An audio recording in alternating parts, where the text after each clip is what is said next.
12 vessels, not one, not three, 12, operating simultaneously across contested waters shared by two nations that have spent the better part of 4 decades locked in a Cold War that occasionally runs very, very hot.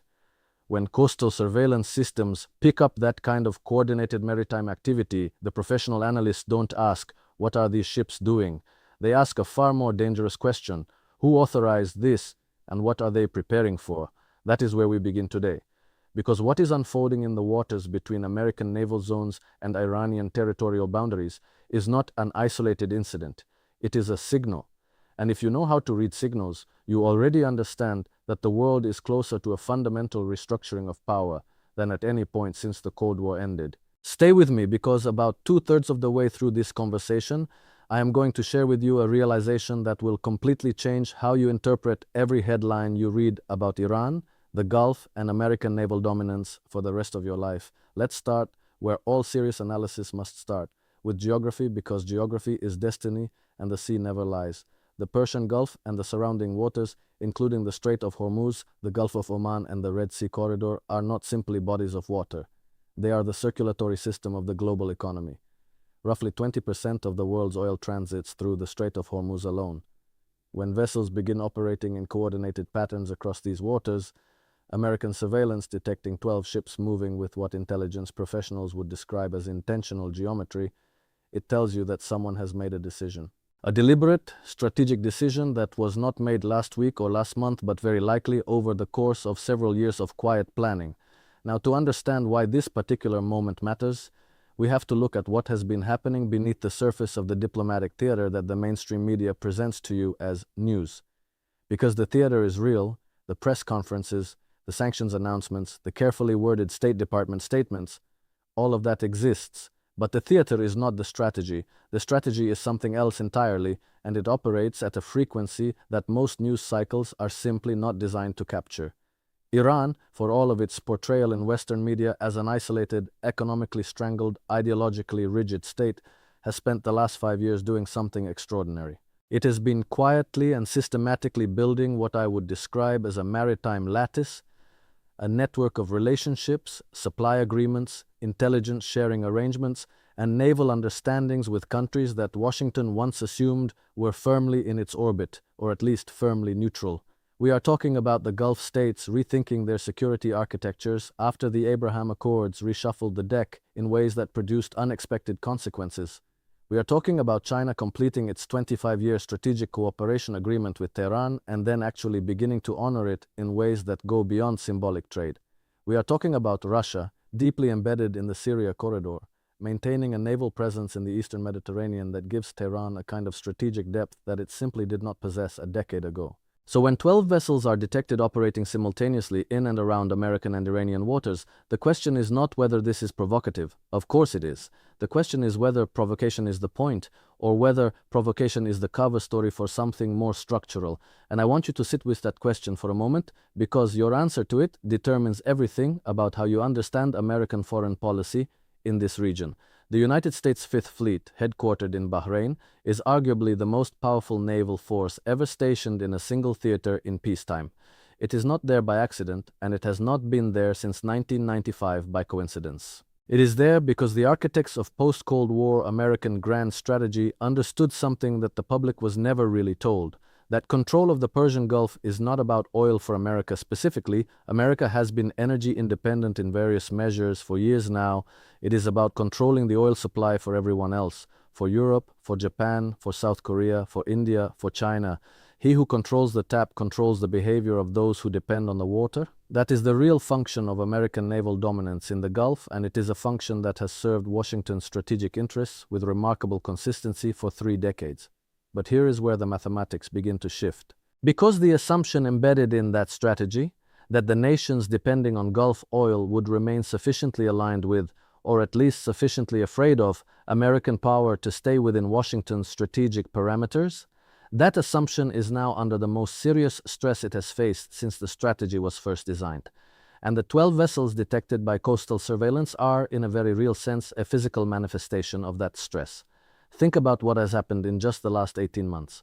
Saudi Arabia, the centerpiece of American Gulf strategy since the original 1945 meeting between Franklin Roosevelt and King Abdulaziz aboard the USS Quincy, has been conducting its own diplomatic outreach with Beijing in ways that would have been unthinkable even 5 years ago. The Saudi-Iran rapprochement brokered by China in March of 2023 was not just a diplomatic event.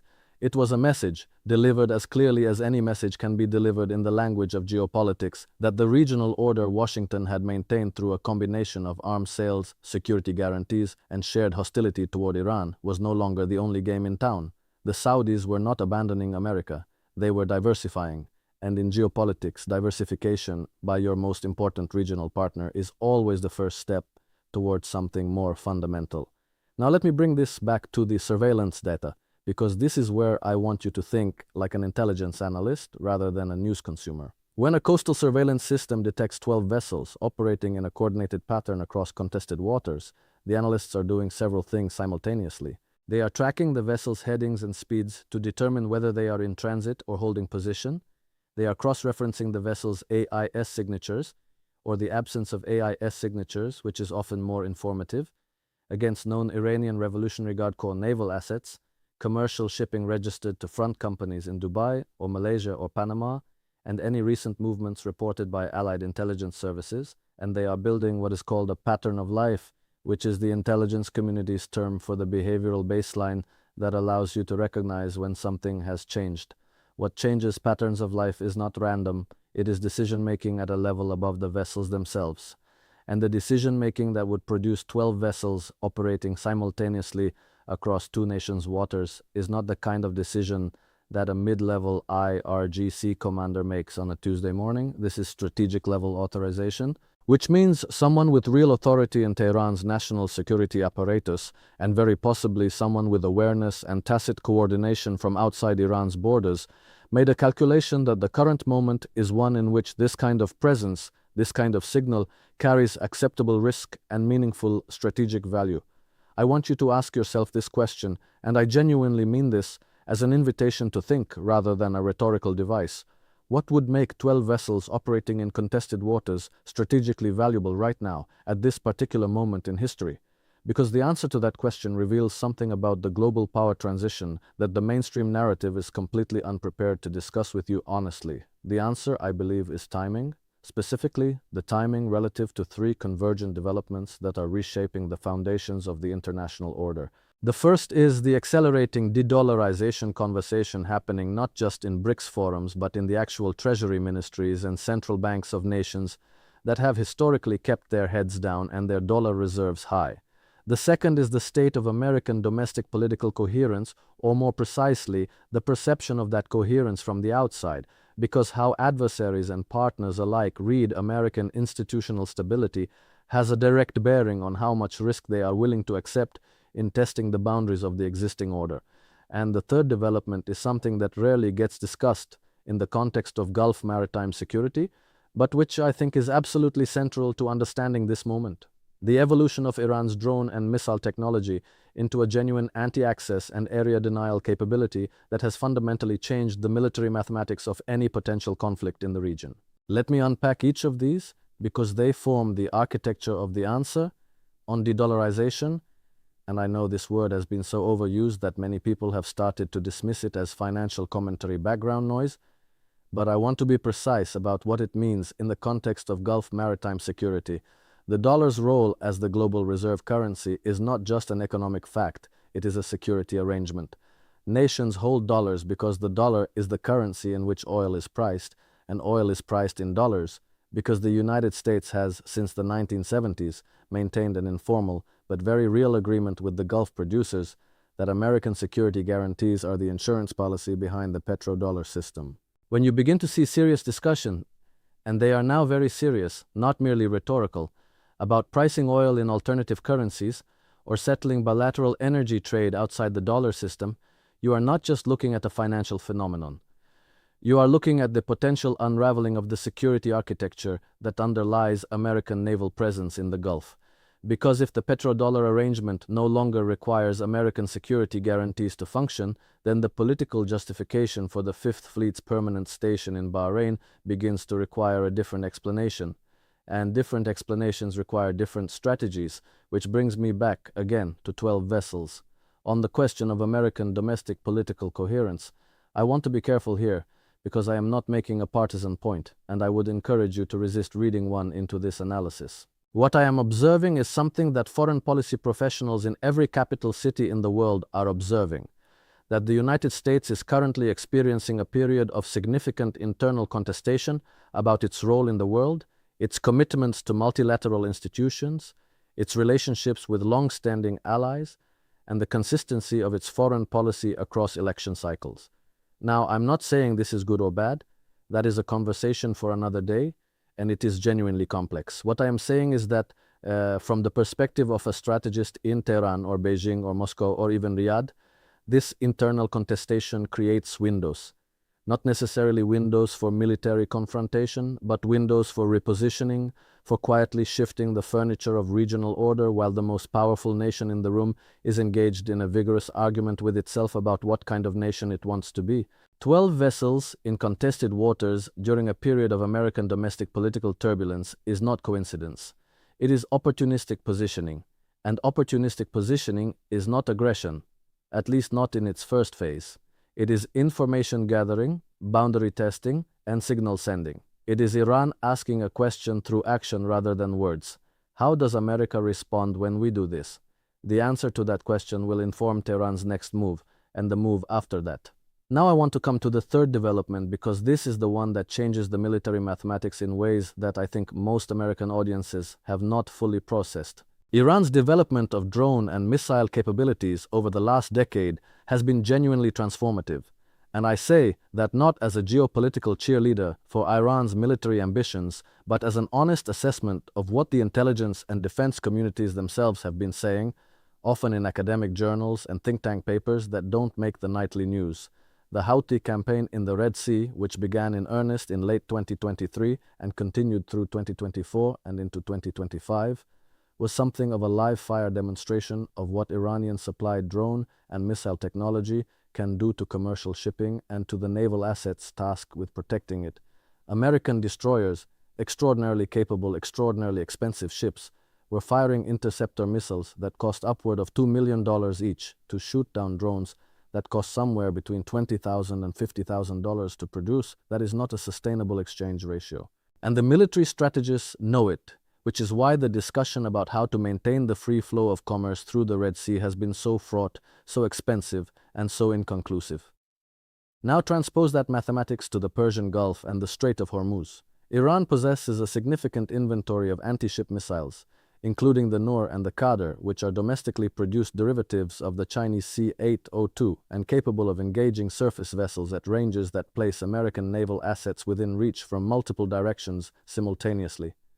Combined with fast attack boat swarms, a tactic that the IRGC Navy has been training and refining for literally decades, and an expanding drone capability that can saturate point defense systems through sheer volume, what you have is an anti-access and area denial environment that is genuinely complicated for even the most advanced naval force in the world to operate in without accepting significant risk. I am not saying the United States Navy cannot prevail in a conflict with Iran. I am saying that the cost of prevailing has risen substantially, and that the awareness of that rising cost is itself a strategic variable. Because when the cost of enforcing the existing order rises, the political will to enforce it at any given moment becomes more dependent on the specific circumstances, the specific administration, the specific domestic political environment, and that dependence, that conditionality, is exactly what adversaries probe for. Which brings me to the critical realization I promised you at the beginning of this conversation. Here it is. The 12 vessels are not a military operation. They are a diplomatic communication written in the language that great powers actually understand: presence, capability, and will. What Iran is communicating through this coordinated maritime activity is not, "We are going to attack you." What Iran is communicating is something far more sophisticated. The cost of the status quo for you is rising, and we have more options than you have been pricing into your strategic calculus. That is a negotiating position, and it is being delivered not at a table in Geneva or Vienna, but in the water, because the water is where the real negotiation happens. But to understand why this particular communication is being sent right now, we have to look at the broader context of the Iranian nuclear question. because that is the ultimate underlying issue from which every other dynamic in this region flows. The Joint Comprehensive Plan of Action, the Iran nuclear deal, died in 2018 when the Trump administration withdrew from it. The Biden administration attempted a revival through the JCPOA negotiations in Vienna, which ultimately failed to produce a new agreement. Iran has since advanced its uranium enrichment to levels that non-proliferation experts describe as being within what they call breakout distance, the period of time required to produce enough weapons-grade material for a nuclear device, should the political decision to do so be made. Estimates vary, but some credible assessments have placed Iranian breakout time at somewhere between 1 and 3 months. Now, I want to ask you something that I think deserves genuine reflection. If you were a strategic planner in Tehran, knowing that your nation is within technical striking distance of nuclear capability, how would that change your risk tolerance? How would it change your willingness to project presence in contested waters, to probe the boundaries of American naval response, to signal to regional neighbors that the security architecture is shifting? Because the answer is, it changes it considerably. The nuclear threshold, even when not crossed, functions as a kind of umbrella under which conventional provocations can be conducted with greater confidence that they will not produce an existential response. This is not a novel observation. It is precisely the logic that strategists call the stability-instability paradox, and it has been observed in every nuclear-armed or near-nuclear-armed rivalry, from India-Pakistan to North Korea. But it is a logic that the mainstream narrative rarely applies to the Iranian case with the kind of intellectual seriousness it deserves. And here is where I want to bring this back to you, the person watching this, because I think there is a tendency in geopolitical commentary, even serious, well-intentioned geopolitical commentary, to present these dynamics as if they are happening somewhere else, to someone else, in a world that is separate from the one you live in. It is not. The maritime activity being detected by coastal surveillance in American and Iranian waters has direct concrete implications for the price of energy, the stability of financial markets, the strategic calculations of American allies in the Indo-Pacific who are watching how Washington manages this situation as a signal of how it might manage Taiwan, and the long-term architecture of the international order that has, whatever its flaws, provided a framework for global commerce and conflict prevention for the last 75 years. What is really being contested in those waters is not territory, it is legitimacy. It is the question of who has the recognized right and the demonstrated capacity to set the rules of the maritime commons. And that question is far more open than it was even 5 years ago. I want to be honest with you about something. There is a version of this analysis that ends with a simple reassurance. American naval power is overwhelming, Iranian provocations are manageable, the existing order will hold. And that version is not entirely wrong. American naval power is overwhelming. The existing order has shown remarkable resilience. But resilience and permanence are not the same thing. And I think one of the disservices that both the establishment media and some corners of the alternative media do to their audiences is to collapse that distinction, either by suggesting that American power is so dominant that nothing can touch it, or by suggesting that American power is so hollowed out that collapse is imminent. Neither of those is an accurate map of the terrain.